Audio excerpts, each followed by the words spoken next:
Christian men, including the Christian men in Chattanooga, Tennessee, struggle with some very basic issues. What is the significance of my life? What is my family life going to be like?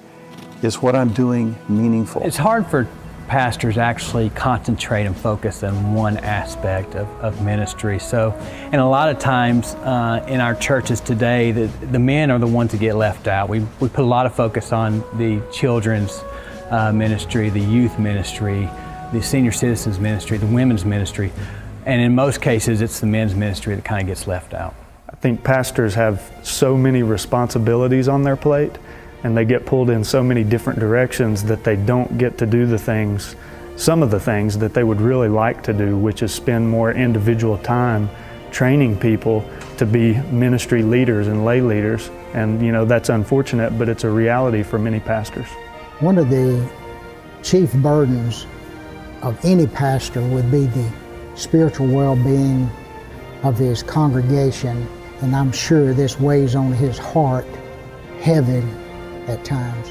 The main relationships within the body of Christ that God has ordained is a disciple-making relationship, the kind of thing that Men's Ministry Network is trying to help churches focus on. I know with all my heart that God has a plan for every man in Chattanooga, and disciple-making is it. It's the Great Commission. It's not the Great Suggestion. The Men's Ministry Network really trained me, and they equipped me and gave me the resources just to take disciple making to another level here at Stewart Heights. And so I could just walk alongside my pastor and just show him what's taking place here in Chattanooga, and just to let him know that we have men here at Stewart Heights that will take the ball and just to run with it and to make it happen. I feel like that God has used Men's Ministry Network as a great resource to me, and also a great encouragement as I have learned the process of disciple making.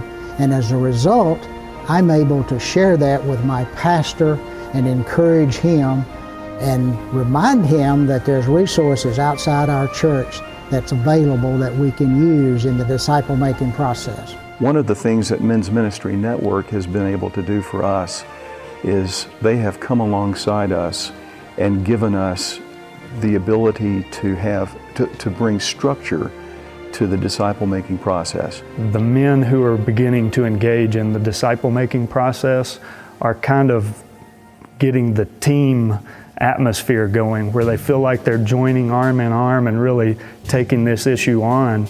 And so you don't really feel like you're going at it alone. It helps strengthen the relationships between each of us as Paul's looking for Timothy's who we can engage with on a regular basis. Men's Ministry Network has really helped me to see my calling and to help me in my conviction of helping other men.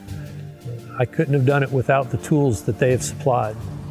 My advice to men out there that are thinking about doing this in their church, my advice would be just to take one man. Disciple making is all about just taking one man, one-on-one, and spending time and investing yourself into that one guy. And if you do that, then you're going to see a good fruit take place in your church.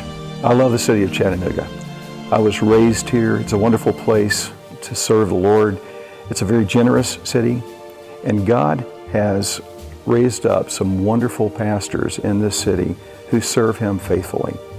And one of the best ways that they can serve the Lord and serve the city of Chattanooga is through the process of disciple making.